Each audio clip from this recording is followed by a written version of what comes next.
Bansal, CMD Air India, Shri Arvind Singh, Chairman Airport Authority of India, Shri Rakesh Asthana ji, DG BCAS. Sir, briefing start कर दीजिए. Thank you very much. Along with the PIO, I want to welcome all of you. We last met on 5th May when we announced the commencement of the Vande Bharat program. On that occasion also, I had the members of the senior management of the ministry with me. Let me once again, from the extreme right, Shri Rajiv Bansal, Chairman Managing Director of Air India, Shri Arvind Singh, Chairman of the Airports Authority of India, my colleague and Secretary in the Ministry of Civil Aviation, Shri Pradeep Kharola. On my left, Shri Rakesh Asthana, who is the Chief of BCAS, and of course, the PIO. Now, when we announced the Vande Bharat program on 5th May, we met virtually. We met through a VC. And I think the very fact that we are meeting on the 21st in a physical setting, and this is something I'm doing, I think, for the second time this the last 2 or 3 days. I attended, rather addressed a similar press conference. I think this is also a reflection of the fact that we have gained more confidence in terms of normalization of the situation and resumption. Under Vande Bharat, as we speak, the numbers of our citizens who were stranded and or in distress outside, those coming back is increasing. The latest figure that I have is that we have brought back more than 20,000 of our citizens from various destinations. We have at the same time utilized the outgoing aircraft to carry our citizens who are normally resident abroad and who needed to travel because they have jobs to do, they have got other professional commitments, and they were caught unawares, as it were, prior to the lockdown. Their numbers are less, not because we don't want to carry them, but because our flights to the United States, they're coming chock-a-block full, but they're also going full. But some of the countries from which we are bringing our citizens back, they are at this point of time not allowing foreign nationals to come back. And therefore, some of the people wanting to travel back, they may have permanent visas, they may have other residence permits, but since they are not on the passports of the countries, and there are 6 countries in the Gulf, Middle East, some countries in East Asia also.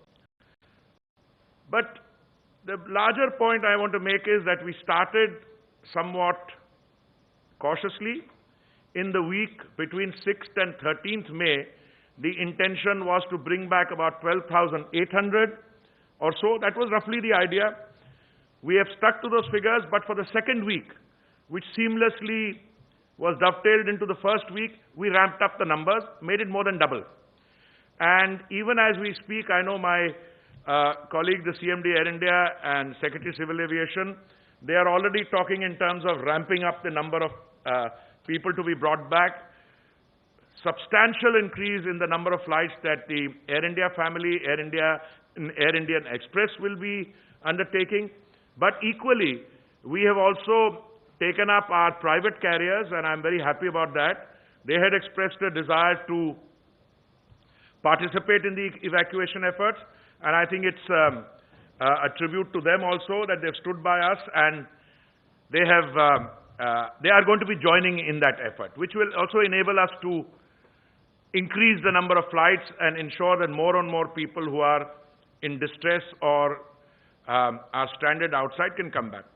But before I move to some other aspects of what we've been doing, I do want to underline that our effort during this Vande Bharat mission was not to bring back everyone who wants to come back.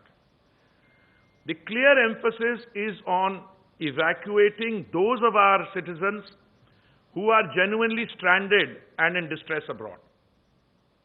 Because if we look at the overall numbers of Indians, I mean, we're a large country, we have a population 1.35 billion, the number of Indians living abroad, both on Indian passports and other, goes into several million.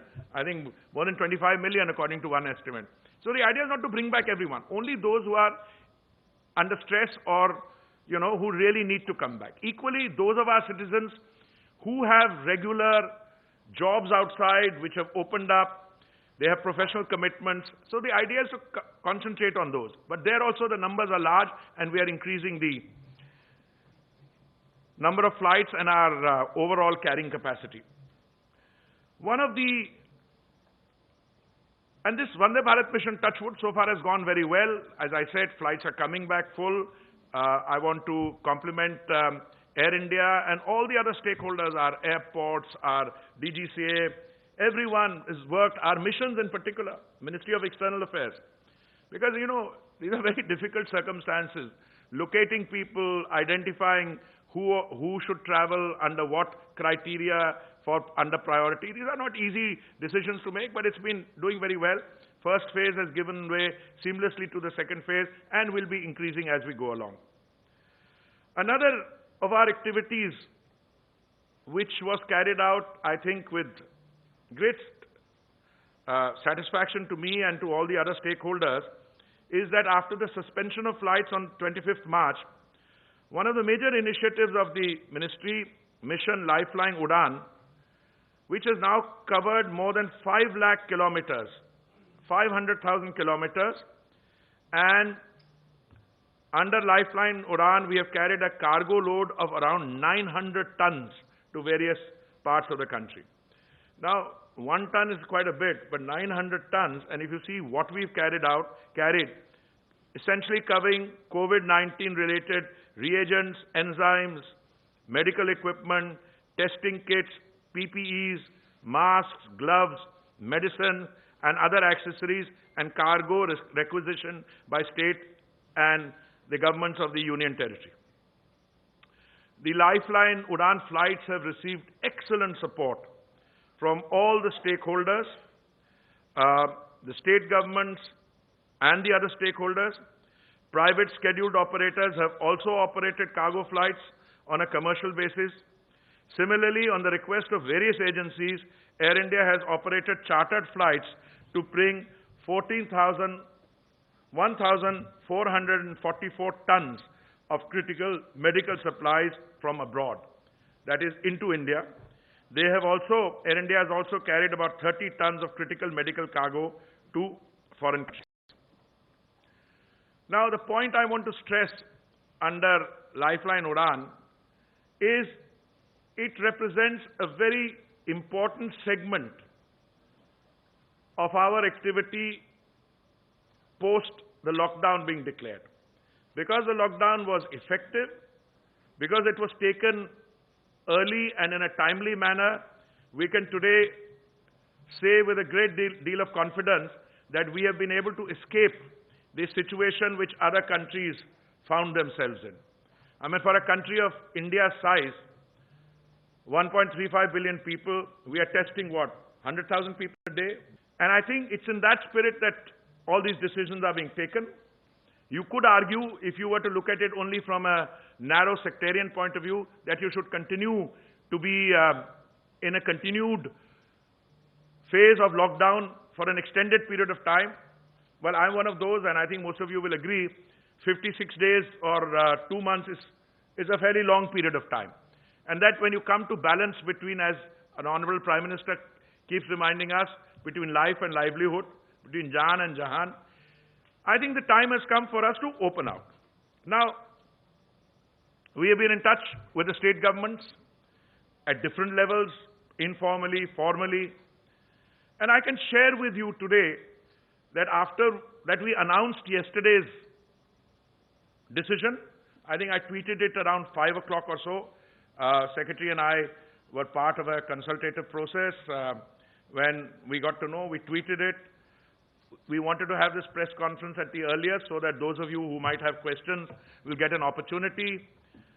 It was also necessary for us to put out SOPs, which have all been uploaded on our ministry's website, I'm told. Although I must confess, many of you were running the SOPs well before we had drafted them or finalized them. But that, I suppose, is a function of a robust democracy, where very often my friends in the Fourth Estate tell me how I should be running my job. I'm very happy receiving the advice. But I always keep saying, I have, some of you are here, I don't want to embarrass you. They send me a message, is this correct? So I said, I can't comment whether this is correct or not correct, because we haven't taken a decision. Now, if it's a very difficult situation. If I say it's not correct, then, it has an implication. If I say it's correct, tomorrow we may come to that conclusion, but we are not ready to announce it. Today we've announced the SOPs. Again, a very comprehensive process which involved our airport operators, Chairman Airports Authority, through him the other major airports, and our air carriers, our airlines. And I know I'm in a, it's a difficult terrain to navigate, but I can tell you all the stakeholders, whether it's the airlines, the airport authority, as an organization, airport operator, the security segments of the civil aviation, Rakesh and his team, or, other stakeholders. Some of them don't come in front. Everybody has cooperated, and I think the decision we've taken finally is that starting Monday the 25th, we will recommence domestic civil aviation operations in a calibrated manner. As I said, many of you said, what does calibrated mean and what is the percentage? Some put a figure at 30, some at 35. This is part of the game. But let me try and now put some precision to that. And as I said, the domestic civil aviation operations will be permitted with effect from 25th May to a limited extent of the required and approved capacity of the summer schedule 2020, as I'm going to list out. For operations from metro to metro cities, 1/3 capacity of the approved summer schedule 2020. So approved 1/3 would be more, 33.333%. So most of you had your range correct. Those who said 30% hoga ya 35% hoga. And I kept saying, well, I can point you in the direction. I mean, exact percentage, we'll have to wait for the announcement. For operations from metro to non-metro cities and vice versa, where the weekly departures are greater than 100, 1/3 of the capacity of the approved summer schedule 2020. For operations from metro to non-metro cities and vice versa, where the weekly departures are less than 100, airlines are free to operate any routes of the 1/3 capacity of the approved summer schedule 2020. For all other cities, airlines are free to operate any routes of the 1/3 capacity of the approved summer schedule 2020. When I use the word metro cities, this means Delhi, Mumbai, Bengaluru, Chennai, Hyderabad, and Kolkata. This order, which is being issued today, and the airlines' operations will commence on Monday the 25th. This shall remain in force till 23:59 hours, Indian Standard Time, on 24th August 2020. So this is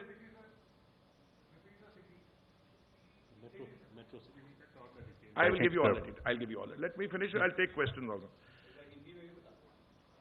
Hindi में भी बता दूंगा ये जो order है.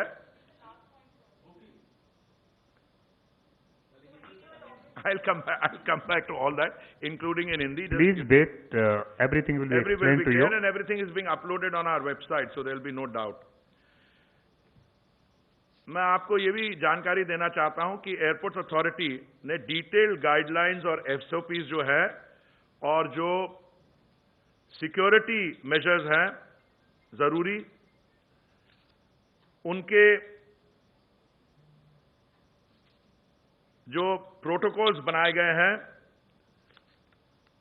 जहां पे हमारे नागरिक रहते हैं, वहां से जाके हवाई अड्डे तक, हवाई अड्डे के अंदर, हवाई जहाज के अंदर, और जहां पे पोर्ट ऑफ डिसएम्बार्केशन है, वहां से हवाई अड्डे से डेस्टिनेशन.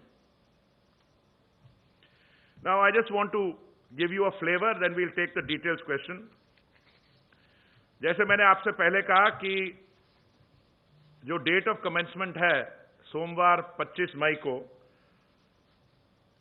1/3 ऑपरेशंस जारी किए जाएंगे. हवाई अड्डे पे there will be no physical check in, only a web check in will be allowed. A self-declaration or Aragya Setu app status on a compatible device would also be obtained that the passenger is free of COVID-19 symptoms. Passengers जिनका red status हो इस app पे, they will not be allowed to travel. Passengers will be required to wear protective gear, face mask, and to carry sanitizer bottles. Airlines shall not provide meal services on board. Water bottles will be made available in the gallery area or on the seats. The cabin crew will be required to be in full protective gear, full protective suit. Only one check-in bag will be allowed. Passengers should report at least 2 hours before the departure time. On arrival at the destination, the traveling passengers will have to adhere to such health protocols as are prescribed by the destination state or union territories, and fares will be regulated and should be within a fixed range. जैसे मैंने कहा, ये इसकी शुरुआत domestic civil aviation की 25 मई से होगी, और जैसे हम एक्सपीरियंस गेन करेंगे, the number of flights will sought to be increased. और मुझे मालूम है कि आप में से कई हमारे मित्र हैं जो ये प्रश्न पूछना चाहेंगे. मैं आपके प्रश्न पूछने से पहले ही आपको बता देता हूं. अगर सवाल होगा कि अंतर्राष्ट्रीय इंटरनेशनल ट्रैवल का क्या होगा, बट अप टू 60 मिनट्स. तीसरे सेगमेंट में जो 60 मिनट से लेकर 90 मिनट तक, चौथे में 90 मिनट से लेकर 120 मिनट तक, मतलब जहां पे फ्लाइट ड्यूरेशन 1.5 घंटे से 2 घंटे की होगी. In the fifth one, from 2 hours to 2.5 hours, 120 से 150 मिनट तक. छठे सेक्शन में 150 मिनट से लेके, जैसे 2.5 घंटे से लेके 3 घंटे तक, 150 to 180. And in the final section, ticketing. देखिए, इन द नॉर्मल सिचुएशन पहले भी उसकी कंप्लेंट्स आती थी, पर हम लोग इंटरफेयर नहीं करते थे. हमने कहा this is a market, forces are operating here.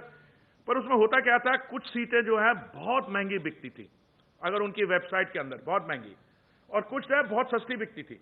So I've got extreme examples. As long as it was within that, if you don't prescribe a minimum, sometimes we found that the fare being charged on the Delhi-Mumbai, I'm only mentioning that as an example, as an illustrative example. And they have been sold for as little as what, 1,100 rupees, Delhi-Mumbai, as a promotional fare or whatever. Or kuch other extreme. So what we have decided is, we have studied this, we have looked at corresponding rail fares. और देखिए, हमारा underline objective इन चीजों में यह है शुरू से, that air travel should become affordable. It should be within the means of all our citizens to be travel increasingly by air.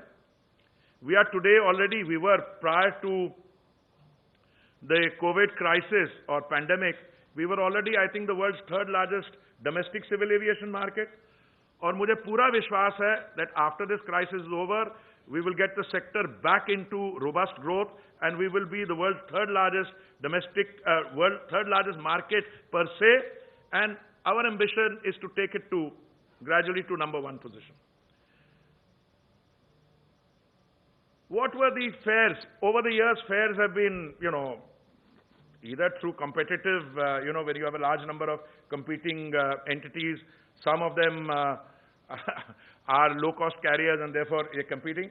But I think we have set a very realistic figure, both in terms of the lower and this thing, because affordability is one criteria. Equally, we are conscious of the fact that airlines operate on thin margins, that their business models are based on high capital costs, and they have high costs because of aviation turbine fuel. We are trying to deal with all those things. So what we've done is to set a minimum fare and a maximum fare. In the case of Delhi-Mumbai, the minimum fare would be 3,500 rupees for a journey which is between 90 minutes and 120 minutes, and the maximum fare would be 10,000 rupees. This is operative for 3 months, that is till 1 minute to midnight on 24th August. Jaise maine kaha, this whole scheme is but within the band also, and this will apply to all fares, but this will be the formula used, we have some other, how would I put it, qualifiers. अब ऐसे है कि अब मैं आपके साथ share कर सकता हूं, मान लीजिए हम कहते हैं कि मैक्सिमम फेयर नहीं होना चाहिए 10-12 हज़ार से ऊपर. अगर सिर्फ हम वो स्टिपुलेट करते, then there is all possibility, अगर बहुत डिमांड आएगी तो सिर्फ 10-12 हज़ार ही फेयर रहेगा. बिकॉज अगर मैक्सिमम का सीलिंग का मतलब ये है, अगर आप प्रिस्क्राइब नहीं करें, अगर मिनिमम नहीं हो, then it is possible that only 10-12,000 that would have meant going above there. So I will request Secretary Civil Aviation to explain how we propose to operationalize this and any other points that he wishes to make, because after all, he has been sitting long hours with the airport authority, with the security people, with the tour operators, and we are going to talk to our tour operators again, also with the airlines. So I now hand the floor over to him. He will provide some explanation, and after that, we'll probably take questions. Thank you, sir. I'll just explain how the fare structure has been done. As just now Honorable Minister said that the lower band and upper band has been fixed, and we have categorized all the routes into 7 different categories, A, B, C, D, E, F, G. And each is on an increment of 30 minutes of flying time. So for an example, if we take Delhi-Mumbai, now this is the densest route we have in the country, and Delhi-Mumbai happens to be the densest route maybe perhaps in the world also. Now, in this, the lowest fare which has been prescribed is 3,500, and the upper limit is fixed at 10,000 rupees. Now, how it works is, airlines have a system of RBDs, which we also called buckets. So this fare band is split into different buckets, and then the airlines allot seats in different buckets. Now, if we just say lower is 3.5 and upper is 10,000, it may create a problem that they may sell the entire thing at the highest fare also. So we are putting a second rider. The second rider is, and that's the most important part of is, that 40% of the seats have to be sold at a fare less than the midpoint of the band. And I'll repeat, 40%, मतलब जितनी भी सीटें हैं उसका 40% अगर हम upper band और lower band का मिड पॉइंट लें, उदाहरण के लिए 3,500 और 10,000, इसका मिड पॉइंट बनता है लगभग 6,700. तो हम बोल रहे हैं कि 40% जितनी भी सीटें हैं उनको 6,700 से कम में बेचनी है. Now this is how we are ensuring that the fares don't go out of control also. At the same time, we are ensuring that the fares are reasonable for the airlines also. So it was a very difficult situation reconciling the two very difficult options. So with this formulation, and this is a temporary formulation, only during the period when there is scarcity. Now scarcity in the sense that, as was just mentioned by Honorable Minister, we are starting with only 1/3 capacity. With 1/3 capacity, and there is huge amount of pent-up demand for the last 2 months. So the fares had to be regulated, and this is the mechanism we have brought, and we have divided all the routes into this ABCD category, and all this information will be shared by DGCA with all the airlines. So the airlines will do their reservation programming according to these figures. And let me clarify. market-based system which is equitable. But in a situation like this, where there is less, 1/3 of the thing, and it will open up only slowly depending on how, the other infrastructure in the country. I'm going to confine myself with that. I'm told the premises are required. Cyclone briefing at 4 o'clock, sir. We can have 10-15 minutes, sir. So we can, what we would do is, we can take, I think, about a half an hour or so of question and answer, a little less. Little less, sir. Little less. Yes. Good. I 32. will request, the PIO to please conduct this and tell us which question, Please. and then maybe we can, 32. please identify yourself and then ask the question. Sir मैं रविकांत हूँ ABP news से। रविकांत हूँ sir ABP news से। Yeah, go ahead. Sir जो social distancing होगी उसमें बीच में सीटें छोड़ा जाएगा या नहीं छोड़ा जाएगा? अगर नहीं छोड़ा जाएगा तो कैसे सोशल डिस्टेंसिंग हो पाएगी? Okay. Let me answer that question straight away. I thought that maybe I've answered the question on so many occasions in the last few days that it would be clear, but let me repeat it. देखिए, अगर आप बीच वाली seat को खाली भी रखते हैं तो सोशल डिस्टेंसिंग के जो requirement that's not met. So nowhere in the world is the option of keeping the middle seat vacant an option which anybody has seriously pursued. और आपको ये भी जानकारी देना चाहता हूं कि ये प्रश्न उठा था जब हमने वंदे भारत की उड़ान शुरू की थी. उस समय भी कुछ लोगों ने फेक न्यूज लगाया कि एयर इंडिया जो है वो 3 गुना भाड़ा ले रही है और मिडिल सीट खाली नहीं रख रही है, और पता लगा वो हमारी फ्लाइट ही नहीं थी. और I can say with sense of responsibility, this system which we have followed of the middle seat not being kept vacant has worked, not because of any other reason. We take other corresponding preventive measures. We disinfect the aircraft after each flight. We test the passengers through thermal screening before they board. They wear masks. The crews wear protective gears. So it is complete, or whatever precaution can be taken will be taken. But if you were to leave the middle seat vacant, जो आपकी aircraft की economics है, fare structure की, as I said, ये airlines के लिए अगर 33% वो आप निकाल दें, उसमें से कर दें, तो airlines would not be able to operate. It will be passed on to the consumer. So the world over, this is not an option has been pursued. We ourselves have, as I said, in Vande Bharat, we are running full loads of passengers, and we keep our fingers crossed, and we hope and pray that everything goes on. So far, it's all right, but it stands to reason that the people who travel in the domestic sector will be people who take a conscious decision that they have to travel, that they will be tested in terms of basic symptoms, and that as we proceed from there, we'll have to see what experience is. But so far, the answer is that no, we don't have to leave the mid seat vacant. 13, ANI Ashok. Sir जैसा हम लोगों ने देखा अभी Vande Bharat mission के तहत जो flight operate कर रहे हैं उसमें सभी क्रू को क्वारंटीन भी किया जा रहा है 6 डेज के लिए मिनिमम. और क्या हम जब शुरू करेंगे तो जितने भी क्रू होंगे उनको क्वारंटीन के लिए सजेस्ट करेंगे या उनको किया जाएगा? और दूसरी बात, क्या सर जो बॉर्डर्स हमारे सील हुए हैं जैसे नोएडा और गुड़गांव खोले जाएंगे, क्योंकि कैसे फ्लायर्स हैं जो कि इस बॉर्डर की वजह से परेशान हैं? देखिए, मैं रिक्वेस्ट करूंगा जो एयर इंडिया के हमारे CMD हैं वो अपना एक्सपीरियंस बताएं जो वंदे भारत फ्लाइट्स के साथ हुआ है. पर मैं सिर्फ एक चीज कहना चाहूंगा. देखिए, जब आप इतने बड़े स्केल पे हम कोई एक नई एक्सपेरिमेंटेशन करते हैं, थोड़ी सी प्रॉब्लम्स होती हैं. अब जैसे दिल्ली से शिकागो किसी का टिकट है पर Gurgaon border, we try to solve that problem, और बाय एंड लार्ज हम कोऑपरेट कर पाए हैं. नोएडा की अथॉरिटीज के साथ भी कुछ क्वारंटीन के इश्यूज हुए हैं. But I let Rajiv answer the question.